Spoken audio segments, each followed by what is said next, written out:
Helen, sweetheart. Don't worry. It'll all be okay. Here we go. All right. Ladies and gentlemen of the jury, this case is about a wife stabbing her husband in the kitchen of their family home in the presence of her 5-year-old Count one is attempted murder. Bruce Titchener can parade himself in front of the cameras as much as he likes, Tom. That's not why we're here. Not why we're here. Free Helen. Free Helen. Free Helen. Free Helen. Free Helen. Free Helen. Free Helen. Ladies and gentlemen of the jury, this case is about a wife stabbing her husband in the kitchen of their family home in the presence of her 5-year-old child. Free Helen. Free Helen. This was an act of self-defense. It's going to be over soon. With your honour's leave, I'll call the first witness, Mr. Robert Titchener. I swear by Almighty God that the evidence I shall give shall be the truth, the whole truth, and nothing but the truth, and nothing but the truth. It's going to be over soon. Next thing I knew, I felt a sharp pain in my side. I turned back around and saw Helen holding the kitchen knife. Was that so very wrong? Why, Helen? All I ever did was love you. Was that so very wrong? They were fighting. Daddy tried to grab it off her, but he fell down. Right. Mummy said he was sleeping, but it isn't very nice sleeping on the floor. Helen was waiting for me at the door. She was shaking and there was blood on her hands.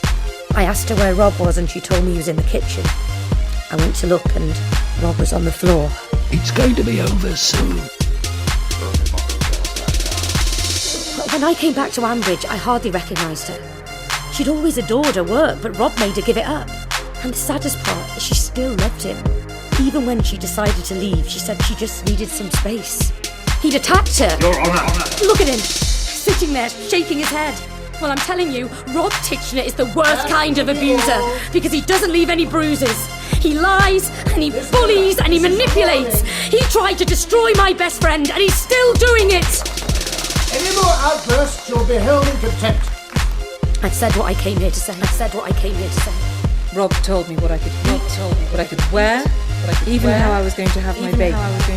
Rob picked up the kitchen knife and forced it into my hand. He said there was only one way I could leave, and that was by killing myself. Free Helen. Free Helen. Free Helen. Free Helen. Free Helen. Free Helen. It's going to be over soon. Did you call a domestic violence helpline only 10 days before the evening in question? Yes, I did. Mrs. Titchener, what did you discuss? I'm sorry? Something that you'd struggle to tell anyone else, even your friend Kirsty Miller. Mrs. Titchener, I know how unfair this must seem. Why did you ring the helpline? Rob, he was determined to have a baby. I told him I wasn't ready. The first time he plied me with wine, he held me down by my wrists. I won't warn the public again. I told myself he was my husband. It should be fine. But it wasn't fine, was it? Mum, Dad, I'm so sorry. Rob raped me.